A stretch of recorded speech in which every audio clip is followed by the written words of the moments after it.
Want to turn Smart Punctuation on or off on your iPhone? Smart Punctuation automatically adjusts certain punctuation marks, such as quotation marks and apostrophes, to their correct format. Let's get started.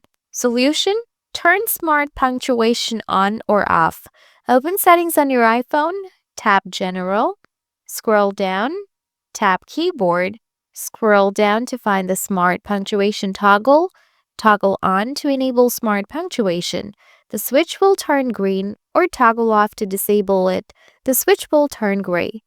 Test by typing in any app to see the punctuation changes.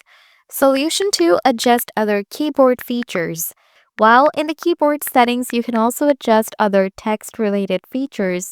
You can enable or disable features like auto capitalization, auto correction, and predictive to further personalize your typing experience.